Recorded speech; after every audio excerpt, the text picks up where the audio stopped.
Liver cancer, அதாவது கல்லீரலில் வரக்கூடிய புற்றுநோய் அப்படிங்கிறது ரொம்ப சீரியஸான விஷயமா? கல்லீரல் புற்றுநோய்க்கான ஆரம்ப அறிகுறிகள் என்னென்ன? கல்லீரல் புற்றுநோய் ஒரு தடுக்கக்கூடிய நோயா? கல்லீரல் புற்றுநோய், அதாவது லிவர் கேன்சர் அப்படிங்கிறத பற்றி நம்ம பார்க்க போகிறோம். அது ஏன் ரொம்ப முக்கியம் அப்படிங்கிறத நான் முதல்ல சொல்கிறேன். உலகம் ஃபுல்லாக நம்ம பார்த்தோம் அப்படின்னா வருஷத்துக்கு ஒரு 8 லட்சம் பேருக்கு இந்த லிவர் கேன்சர் வருது. அதே மாதிரி லிவர் கேன்சர்னால ஒரு வருஷத்தில் எவ்வளோ பேர் இறக்குறாங்கன்னு பார்த்தோன்னா 7 லட்சம். ஸோ இது இந்த இறப்பு விகிதம் அப்படிங்கிறது மற்ற கேன்சர் எல்லாத்தையும் கம்பேர் பண்ணி பார்க்கும்போது ரொம்ப ஜாஸ்தி. ஒரு உதாரணத்துக்கு எடுத்தோம்னா நம்ம பெருங்குடல் புற்றுநோய், கோலன் கேன்சர் நம்ம பார்த்தோம். அந்த கோலன் கேன்சரில் க்யூர் ரேட் ரொம்ப அதிகம். ஏன்னா நிறைய டைம்ஸ் ரொம்ப சீக்கிரமாக கண்டுபிடிச்சிருவோம். ஸோ அதனால் க்யூர் ரேட் ரொம்ப அதிகம். பட் இந்த லிவர் கேன்சரில் அந்த க்யூர் ரேட் ரொம்ப கம்மி. ஸோ அதனால் இதை பற்றி தெரிஞ்சுக்கிறது ரொம்ப ரொம்ப முக்கியம். லிவர் கேன்சரோட இறப்பு விகிதம் ரொம்ப அதிகம் அப்படின்னு சொல்லி நம்ம பார்த்தோம். அதற்கான காரணம் என்ன அப்படின்னு பார்த்தோம்னா, இந்த லிவர் கேன்சர் கண்டுபிடிக்கப்படுறது எப்போவுமே ரொம்ப அட்வான்ஸ் ஸ்டேஜில் தான் மோஸ்ட்லி கண்டுபிடிக்கப்படுது. அப்படி ஏன் அது அட்வான்ஸ் ஸ்டேஜில் கண்டுபிடிக்கப்படுது அப்படின்னா, அதோட ஆரம்ப அறிகுறிகள் ரொம்ப ரொம்ப சாதாரணமான அறிகுறிகளாக இருக்கிறது தான் அதோட காரணம். அது என்ன அறிகுறிகள் அப்படின்னு பார்த்தோம்னா, மேல் வயிறில் வலி இருக்கலாம், அல்லது வயிறு கொஞ்சம் உப்பிசமாக இருக்கிற மாதிரி இருக்கலாம், அல்லது வயிறில் நீர் கொஞ்சம் கோர்க்கலாம், வயிறு அப்படியே ஊதி இருக்கும். ரேராக சில பேருக்கு மஞ்சள் காமாலை இருக்கும். ஒரு 5 கிலோ வெயிட் லாஸ் இருக்கலாம். பசியின்மை அப்படிங்கிறது இருக்கலாம். ஸோ இந்த மாதிரி ஒரு காமனான சிம்டம்ஸ் தான் இந்த லிவர் கேன்சரோட சிம்டம்ஸ். ஸோ அதனால் முதல்ல நம்ம என்ன நினைப்போம், இது சாதாரண அல்சராக தான் இருக்கும், அல்லது நம்மளுக்கு ஒரு அஜீரணமாக தான் இருக்கும் அப்படிங்கிற மாதிரி மட்டும் நம்ம நினச்சிட்டு இருப்போம். பட் ஆனால் ரொம்ப அட்வான்ஸ் ஸ்டேஜில் வந்ததுக்கப்புறம் தான் அதோட அடுத்த அறிகுறிகள் தெரிய ஆரம்பிக்கும். மஞ்சள் காமாலை, வயிறு வீக்கம், கால் வீக்கம், ரத்த வாந்தி, இந்த மாதிரி அறிகுறிகள் தெரிய ஆரம்பித்ததுக்கப்புறம் தான் நிறைய டைம் நம்ம என்ன பண்ணுறோம், இந்த லிவர் கேன்சர் கண்டுபிடிக்கிறோம், டயக்னோஸ் பண்ணுறோம். ஸோ அதனால தான் அதோட க்யூர் ரேட், அதாவது அதை முழுமையாக நம்ம குணப்படுத்தக்கூடிய தன்மை ரொம்ப கம்மியாக இருக்குது. ஸோ இந்த லிவர் கேன்சரை எப்படி நம்ம சீக்கிரமே கண்டுபிடிக்கிறது.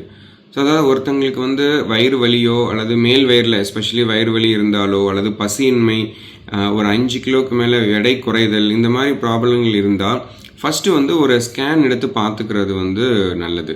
ஸோ இதில் மேஜரான ப்ராப்ளங்கள் எல்லாமே தெரிஞ்சிடும். கல்லீரலில் கேன்சர் இருக்கிறதும் 95% கிட்ட நம்ம கண்டுபிடிக்க முடியும்.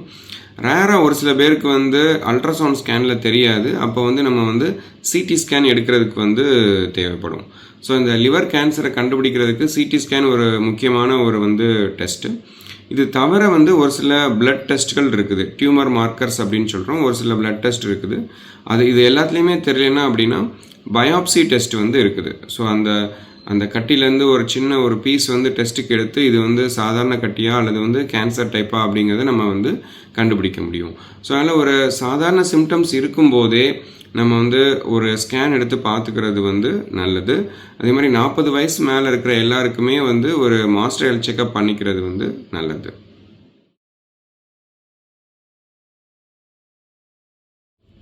ஸோ அடுத்ததாக லிவர் கேன்சரை வர்றதற்கான காரணங்கள் என்னென்ன அப்படிங்கிறத நம்ம பார்ப்போம். ஸோ மிக முக்கியமான காரணம் நம்ம நாட்டில் எஸ்பெஷலி ஆல்கஹால், அதாவது மது அருந்துதல் அப்படிங்கிற பழக்கம் தான். ஸோ அதனால் லிவர் சிரோசிஸ், கல்லீரல் சுருங்கி போய் அதில் கேன்சர் உண்டாகிறது ரொம்ப காமனான ஒரு விஷயம். ஸோ இதுதான் முக்கியமான காரணம் கல்லீரலில் கேன்சர் வர்றதுக்கு.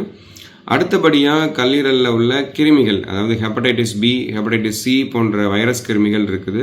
இந்த கிருமிகள் ரொம்ப நாள் நம்ம கல்லீரலில் இருக்கும்போது அதுவுமே கேன்சர் உண்டாக்குறதுக்கு வாய்ப்பு இருக்குது.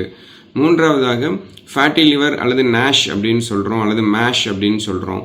ஸோ இது கல்லீரலில் கொழுப்பு சத்து அதிகமாக படிஞ்சு அது கல்லீரலை பாதித்து நாளடைவில் அதுலேயுமே இந்த கல்லீரல் கேன்சர் உண்டாகிறதுக்கு வாய்ப்பு இருக்குது.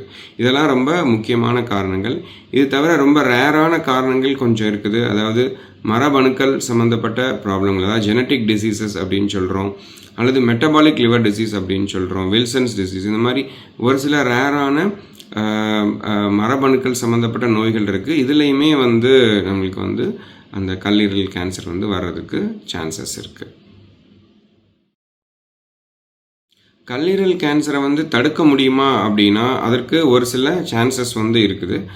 அதாவது இது வந்து ஒருத்தங்க அதிகமாக ட்ரிங்க்ஸ் எடுக்கிறாங்க அப்படின்னா அதை வந்து அவங்க ஃபுல்லாக நிறுத்திட்டாங்க அப்படின்னா அந்த கல்லீரல் கேன்சர் வந்து வர்றதற்கான வாய்ப்புகள் வந்து குறையும். இந்த ஹெப்படைட்டிஸ் பி அப்படிங்கிற அந்த கிருமி, வைரஸ் கிருமி இருக்குது, அதற்கு நல்ல தடுப்பூசி வந்து இருக்குது. ஸோ அந்த தடுப்பூசி வந்து 3 தடவை நம்ம வந்து எடுத்துக்கிட்டோம் அப்படின்னா அந்த கிருமி வந்து நம்மளுக்கு வரதுக்கான சான்ஸ் வந்து இல்லாமல் போயிடும். அப்போ அதன் மூலமாக வரக்கூடிய அந்த கேன்சருமே வராது. ஹெப்படைட்டிஸ் சி கிருமிக்கு இன்னும் வேக்சின் வந்து இன்னும் வந்து தயாரிக்கப்படலை. 4வது காரணம் நான் சொன்னது வந்து ஃபேட்டி லிவர் அல்லது வந்து மேஷ் அப்படின்னு சொல்கிறோம்.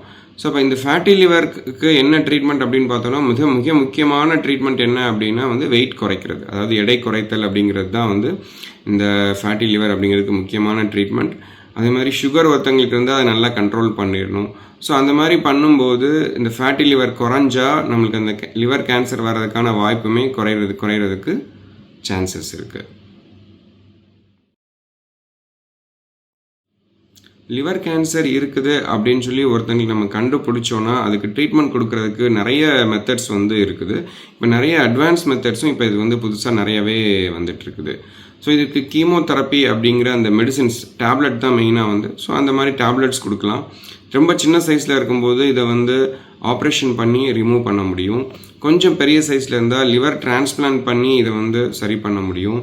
இன்னும் கொஞ்சம் டிஃப்ரெண்ட் சைஸஸில் இருக்கும்போது அதுக்கு நிறைய அந்த ஹீட் மூலமாக அதை வந்து நல்லா பொசுக்கி விடுறதுக்கான வாய்ப்புகள் வந்து இருக்குது. ஆன்ஜியோ மாதிரி நம்ம வந்து இரத்த குழாய்கள்லேயே போய் அந்த கீமோ இன்ஜெக்ஷன்ஸ் போட்டு இந்த கட்டியை குறைக்கிறதுக்கான வாய்ப்பு இருக்குது. ரேராக தேவைப்பட்டால் ரேடியேஷன் கூட இந்த கட்டிக்கு வந்து கொடுக்கலாம்.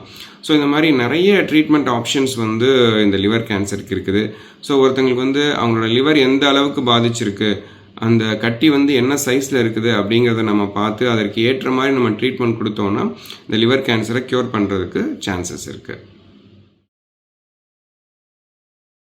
ஸோ இன்றைக்கி நம்ம என்னென்ன பார்த்தோம் அப்படின்னா இந்த லிவர் கேன்சர் அப்படிங்கிறது ரொம்ப ஒரு அட்வான்ஸ் ஸ்டேஜில் காமனாக கண்டுபிடிக்கக்கூடிய ஒரு கேன்சர். அதனால் வரக்கூடிய அந்த இறப்பு விகிதம் அப்படிங்கிறது ரொம்ப அதிகமாக இருக்குது அப்படின்னு சொல்லி பார்த்தோம். ஸோ இதை ஆரம்ப நிலையிலே கண்டுபிடிச்சா நம்ம வந்து க்யூர் பண்ணுறதுக்கு ரொம்ப ஈஸி. ஸோ ஆரம்ப நிலை சிம்டம்ஸ் அப்படின்னு பார்க்கும்போது ஒரு மேல் வயிறில் ஒரு டிஸ்கம்ஃபர்ட், வலி அல்லது வந்து எடை குறைதல், பசியின்மை அப்படிங்கிற மாதிரி அந்த சிம்டம்ஸ் இருக்கும்போது நம்ம உடனடியாக ஒரு ஸ்கேன் எடுத்தோ பிளட் டெஸ்ட்டுகள் எடுத்து நம்ம இந்த கேன்சர் இருக்கா அப்படிங்கிறத நம்ம வந்து கண்டுபிடிச்சிடணும். ரொட்டீனாக 40 இயர்ஸ்க்கு மேலே நம்ம வந்து மாஸ்டர் ஹெல்த் செக்அப் பண்ணிக்கிறதுமே ரொம்ப வந்து நல்லது. ஸோ இந்த மாதிரி ஏர்லி ஸ்டேஜில் நம்ம கண்டுபிடிச்சிட்டோம் அப்படின்னா அதுக்கான நல்ல ட்ரீட்மெண்ட் மொடாலிட்டிஸ் வந்து இருக்குது. அதை விட முக்கியமாக இந்த கேன்சரை தடுக்கிறதுக்கான வழிமுறைகள் இருக்குது. அது என்னென்னு பார்த்தோம். அதாவது மது அருந்துதலை முற்றிலுமாக வந்து நம்ம வந்து ஸ்டாப் பண்ணுறது, ஹெப்படைட்டிஸ் பி அப்படிங்கிறதுக்கான அந்த வேக்சின் எடுக்கிறது, ஃபேட்டி லிவரை அவாய்ட் பண்ணுறதுக்காக நம்ம வந்து எடை குறைத்தல், டயபெட்டிஸ், சுகர் அதை நல்லா கண்ட்ரோல் பண்ணுறது போன்ற வழிமுறைகள் நம்ம வந்து நல்லா ஃபாலோ பண்ணோம் அப்படின்னா இந்த லிவர் கேன்சரை வந்து ஃபுல்லாக நம்ம வந்து தடுக்க முடியும்.